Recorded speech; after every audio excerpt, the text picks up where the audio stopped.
Las Islas Malvinas se encuentran en mapas desde principios del siglo XVI. De 1520 aproximadamente, el primer dato específico realizado por un tripulante de la expedición de Magallanes. Poco después, los españoles van a ocupar, 20 años después, los españoles van a ocupar la isla durante un año aproximadamente. En septiembre de 1763, el navegante francés Louis Antoine de Bougainville zarpa de Port Malo con un grupo de tripulantes y por ese motivo se le va a llamar inicialmente Malvinas, que en el castellano luego va a adoptar la denominación de Malvinas. En abril de 1764, Bougainville regresa a Francia en busca de mayores colonos y de provisiones para dotar a las islas. Así lo va a hacer, va a permanecer durante 4 meses más luego de su regreso a las Islas Malvinas, donde va a aprovechar para explorar las costas patagónicas. Luego regresa en 1765 nuevamente a Francia. Paralelamente, el rey de Perú, Manuel de Amat, que antes había sido gobernador de Chile, había enviado al Consejo de Indias un informe donde ubicaba a las Islas Malvinas como parte del Reino de Chile. Al poco tiempo de la ocupación francesa, España y Francia llegan a un acuerdo mediante el cual Francia va a reconocer la soberanía de España, a cambio justamente de que España indemnice a Luis Antoine de Bougainville por todos los gastos realizados. El rey Carlos III va a crear la gobernación de las Malvinas bajo la dependencia del gobernador de Buenos Aires, Francisco de Paula Bucareli, quien a su vez designa a cargo de Malvinas a Felipe Ruiz Puente. A partir de ese momento se van a ir sucediendo distintos gobernadores que residían en Puerto Soledad y que dependían directamente de la autoridad española de Buenos Aires. Un acto claro de ejercicio de la soberanía por parte de España fue en 1770, cuando una flota española desalojó a los británicos que se habían apoderado de parte de las islas. Posteriormente, cuando nuestro país se comienza el proceso de liberación de España, basándose en el principio de iuris possidetis iuris, que le daba los derechos sucesorios, va a continuar la posesión de las islas, hasta que en 1820 va a tomar posesión en forma efectiva de las mismas, sin que haya constancia de que Inglaterra haya hecho derecho de reclamo alguno. En 1820, el gobierno de Buenos Aires envía una fragata a tomar posesión efectiva de las islas, y 3 años después le va a encomendar a Luis María Bernet la explotación de dicho territorio. Al crearse el 10 de junio de 1829 la Comandancia Política y Militar de Malvinas, Luis María Bernet va a ser designado a cargo de las mismas en la gobernación. El 2 de enero de 1833, una flota inglesa al mando del capitán John James Hounslow va a llegar a las Malvinas, se va a apoderar de Puerto Soledad, luego de que el capitán José María Pinedo, que estaba interinamente al frente de la misma, ve la imposibilidad de resistirse y va a abandonar el territorio. El capitán Hounslow va a dejar unos hombres, pero nunca se va a preocupar por dejar una autoridad, sino simplemente va a estar a cargo un colono irlandés que se encontraba en el lugar, de izar y arriar el pabellón inglés cada vez que pasaba un buque justamente que visitaba el lugar. Posteriormente, a los meses, un grupo de gauchos liderados por Antonio Rivero se va a levantar contra los colonos, va a reivindicar la soberanía argentina, izando y arriando nuevamente nuestro pabellón, pero al poco tiempo va a ser detenido y termina esta recuperación simbólica de las Malvinas. Desde el mismo momento de la usurpación inglesa van a comenzar los reclamos por el gobierno argentino, inicialmente a través del general Juan Ramón Balcarce, gobernador de Buenos Aires y encargado de las relaciones exteriores. con el argumento justamente de la herencia recibida de España, de la ocupación efectiva por parte de dicho país desde el principio del siglo XVI, con el reconocimiento directo por parte de Francia de la soberanía española y luego por el reconocimiento tácito por Inglaterra cuando abandona el Puerto Edmond en 1774. Posteriormente, bajo el gobierno de Juan Manuel de Rosas, van a continuar los reclamos que se van sucediendo con los distintos gobiernos argentinos sin solución efectiva. El 28 de septiembre de 1966, un comando integrado por periodistas, obreros, sindicalistas y estudiantes dieron inicio a lo que se llamó el Operativo Cóndor, que consistió en la ocupación simbólica de las Islas Malvinas. Para ello desviaron un avión de transporte de Aerolíneas Argentinas al que hicieron aterrizar en las islas y aprovecharon para repartir banderas y material informativo donde justamente simbolizaban la ocupación de las islas. Fueron detenidos, deportados a Tierra del Fuego, donde van a ser procesados por el delito de privación ilegítima de la libertad y tenencia de arma de guerra, pero no por la ocupación, que no fue considerada como un hecho delictivo.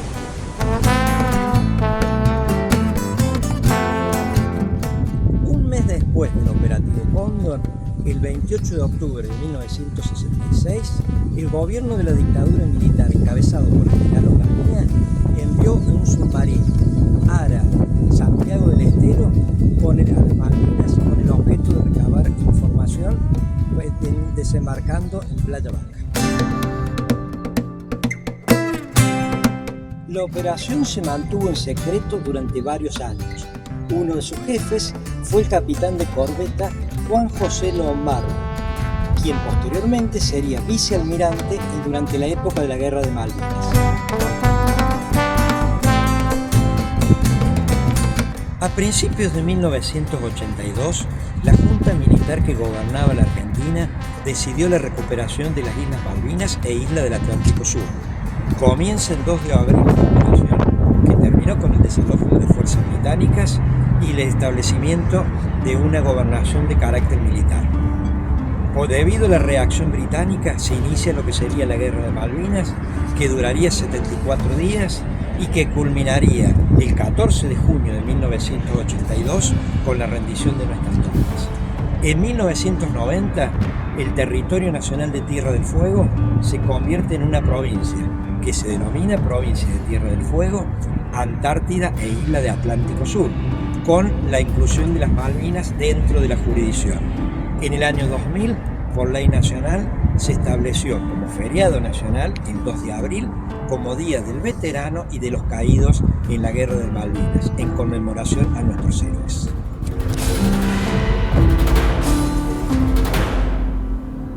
Los derechos de Argentina sobre las Islas Malvinas y las demás islas del Atlántico Sur tienen un fundamento geográfico, histórico y jurídico. Geográfico en el sentido de que es un archipiélago que pertenece a la plataforma continental argentina y que tiene las mismas características que Tierra del Fuego. Jurídicamente tiene que ver con los antecedentes como la bula del Papa Alejandro VI, que le otorgó esta zona a España, posteriormente ratificada por el Tratado de Tordesillas firmado entre España y Portugal. Históricamente, sumado a esos antecedentes jurídicos, el hecho de la posesión real y efectiva de España a partir del siglo XVI y la sucesión natural de la Argentina luego de concretada la independencia, y que solamente fue interrumpida en 1833 al producirse la usurpación británica. Crucero Norwegian Star, 14 de enero de 2025, surcando el Océano Atlántico Sudoccidental, Mar Argentino. Reafirmación del derecho de soberanía argentina sobre el archipiélago de Malvinas, Georgia, Sandwich y otras islas que lo componen del Atlántico Sur. El Centro de Historia de la Villa de Merlo, provincia de San Luis, y el Instituto de Historia y Formación Política, profesor Enrique Manson, de San Miguel, provincia de Buenos Aires, rubrican el presente documento como testimonio de reconocimiento de la soberanía argentina sobre el archipiélago de Malvinas, Georgias, Sandwich y otras islas que lo componen del Atlántico Sur. De esta forma, ambas instituciones corroboran la posesión territorial que la República Argentina tiene sobre el citado archipiélago por los aspectos históricos, geopolíticos y honrando a los hombres y a las mujeres que lucharon y dieron su vida en la Guerra de Malvinas, de la que en este 2025 se conmemoran 43 años. Por ello, la rúbrica de este documento es también un acto simbólico de recuperación por parte de la República Argentina del archipiélago que contiene a las Islas Malvinas, Georgias, Sandwich del Sur y otras islas que lo componen, que las instituciones mencionadas concretan viajando al archipiélago, recorriéndolo y reconociendo cada lugar del mismo como propio de nuestro país. Firman el documento el profesor Dr. José Mario Costamagna en representación del Centro de Historia de la Villa de Merlo, provincia de San Luis, y el profesor magíster Alfredo Alejandro Sayus en representación del Instituto de Historia y Formación Política, profesor Enrique Manso, de San Miguel, provincia Buenos Aires. Bueno, mi experiencia en Malvinas, acá va un pequeño relato de la vivencia, ¿no?, que tuve en las islas en esa guerra, ¿no? Yo lo hablaba con mi compañero y yo le decía que yo no iba a tirar un tiro, lo tenía re claro que me iban a matar porque yo no iba a tirar, y ellos me decían, ¿cómo no va a tirar? No, le digo, porque debe ser horrible quitarle la vida a una persona. Además, ¿quién soy yo para quitarle la vida a una persona?, le digo. Imagínate, llego a atropellar a un perro, me muero, le digo, y matar a una persona. Y bueno, ahí, viste, hicieron silencio, me dice, pero vos estás loco, me decían. No estoy loco, es lo que pienso. Hubo un repliegue, una alerta rojo, y lo único que veíamos es, mirábamos para atrás y nuestros altos mandos supuestamente que nos estaban atrás dirigiendo, ya no estaban más, se habían ido, quedamos solos en la nada en ese monte de Toledón, es decir, que a la deriva, sin ninguna planificación ni nada. Entonces llegó el momento que se terminó los bombardeos, los aviones ya no andaban más, y decidimos entre varios compañeros que estábamos ahí que era una retirada hacia Puerto Argentino. En ese momento de la retirada vemos que viene un muchacho de ejército con una capa de lluvia, corriendo, que decían que los habían matado a toda la gente que estaba allá adelante, nuestra, y me acuerdo que venía con una lata de dulce de batata agarrada acá atrás con una cinta, y no va y que se le cae, ¿no? Y unos compañeros con el cuchillo se abalanzan contra esa lata de dulce de batata a querer romperla para comer, y este muchacho carga el fusil y le empieza a disparar, ¿no? Que no toquen, que es mi comida. Y yo digo, wow, qué desesperación, y decir que no ha pasado nada ni pudo matar a nadie, ¿no? Pero qué desesperación por el hambre. Y lo que quiero decir también que a la guerra no fue ningún nene de mamá, de gente de plata, todo lo que fuimos a Malvinas fuimos campesinos, fueron hijos de maestros, toda la gente humilde fue a la guerra, como pasan en la mayoría de las guerras. A la vez que llegamos a Puerto Argentino y los ingleses nos toman prisioneros, ya cuando vi a los ingleses con todo lo que han bajado la tecnología en ese momento, yo dije, bueno, acá vinimos a luchar con las gomeras, todo. Y yo lo único que estaba, pero re contento lo digo y siempre lo digo, por más que me digan que estoy loco, de no haber tirado un tiro, de no haber matado a nadie. No haber matado a nadie, porque debe ser horrible quitarle la vida a una persona. Por eso también quiero que cuando voy a un colegio mandar un mensaje de paz. Que con diálogo se puede llegar a buen puerto, tarde lo que tarde. Y que las guerras no conducen a nada. Y retomando, cuando caigo prisionero, bueno, los ingleses nos sacaron cámaras de fotos, fusil, todo. Y de ahí nos llevaron al aeropuerto. Ahí hicieron como un campo de concentración, ahí estábamos todos y bueno. ahí había toda comida tirada en el suelo, que el pueblo argentino sabe que después me enteré que había donado, y había pedazos de dulce batata arriba de un camión, prendido fuego, había chocolate tirado, y bueno, calentadores nuevos, harina, había de todo, hasta que algunos de los chicos se animaron a hacer una torta frita, había aceite, de todo, había de todo, impresionante, todo tirado, era impresionante la comida que había. Y uno 3 meses sin comer y ver todo eso, bueno, empezábamos a comer de todo. Pedazos de dulce batata todo sucio, con tierra. Yo digo yo, ¿qué valor hay que darle a la vida? Me acuerdo cuando era más chico, a mi mamá se le caía la manzana del suelo y yo no la quería comer. Y digo, wow, y acá estoy comiendo un dulce de batata todo mugriento, con tierra. Y ahí uno empieza a valorar más a lo que los padres hacen por uno, ¿no? ¿Qué significa volver a Malvinas? Bueno, en el 2014 fui un afortunado tocado con la varita mágica, digo yo. Pude retornar ya en otro sentido, ¿no?, a Malvinas. Volver a Malvinas fue como cerrar una herida que estaba ahí abierta por mucho tiempo, ¿no?, que lo tenía guardado ahí. Y fue una experiencia maravillosa desde otro ángulo ver, ¿no? Ver qué tan lindo es ese lugar, con su fauna, su flora, ¿no?, con sus campos verdes, con su turba malvinera, ¿no? Y poder regresar a donde, como dije recién, cerrar una herida, ¿no? Ver en el pozo donde viví y no lo podía creer cómo subsistía ahí, en ese pozo de zorro, en ese pozo adelantado a pase de guardia en las noches con 15, 20 grados bajo cero. Y sí, la respuesta la tenía yo mismo, tenía 18 años. Tenía 18 años, por eso aguanté esa nieve, ese garrotillo, ese frío, todo. Y cuando volví a Malvinas hice el mismo trayecto, es decir, me bajé ahí en Puerto Argentino y me fui caminando hasta la posición. Ya el segundo día estaba en Malvinas, bajo del hotel, Malvinas House se llama el hotel, y había unos chilenos haciendo turismo con unos paracaidistas ingleses que vivieron la guerra también como nosotros. Y cuando bajé al hall, bueno, este chileno quiso que me entrevistara con un inglés paracaidista que estuvo en la guerra. Y bueno, le dije que sí, que me encantaría, un hombre más grande en ese momento que yo, gente toda paga, como dije antes. Y bueno, y me preguntaba dónde estuve, le digo, yo estuve en el Monte Tobledon. Ustedes re bien, me decía el hombre, ¿no? Y me dice, ¿estuviste prisionero? Sí, estuve prisionero 2 semanas, le comento.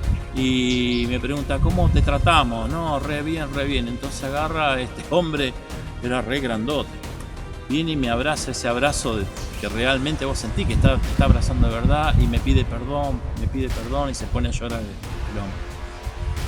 Me mató, yo también me largué a llorar y le preguntaba, ¿por qué me perdís perdón? Le digo yo, porque ustedes eran tan chiquitos, me decía, eran tan chiquitos. Y después, para la frutilla del postre, que digo yo, cuando encontré mi posición y pude dejar cosas que en su momento muchos artesanos de acá en la zona me habían regalado para dejar allá en Malvinas, y bueno, mate, medallita que me dieron acá, y bueno, eso también fue muy, muy, muy emocionante, y me la vi a llorar como un nene también ahí, pero yo creo que fueron esas heridas cerradas.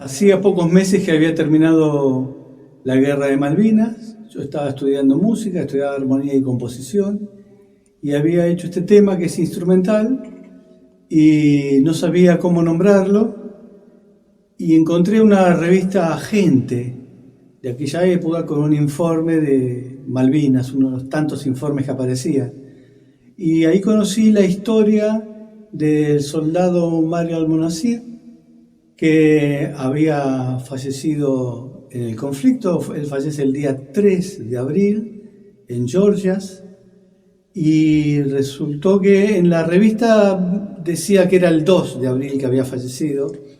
Y en la historia que contaba que era un muchacho que había pedido prórroga para hacer el servicio militar. Y antes de viajar a Malvinas sabía que iba a ir de maniobras y le escribió una carta a su novia, que se llamaba Cristina.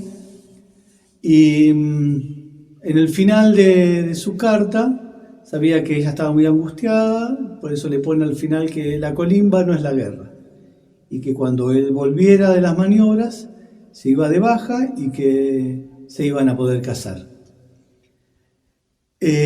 Conocí esta historia, me impactó muchísimo por varios días, y cuando decidí ponerle un nombre a ese tema instrumental, para mí con mucho color de esa época, decidí ponerle Cristina ya no espera. Un pequeño homenaje a este soldado argentino y a su familia.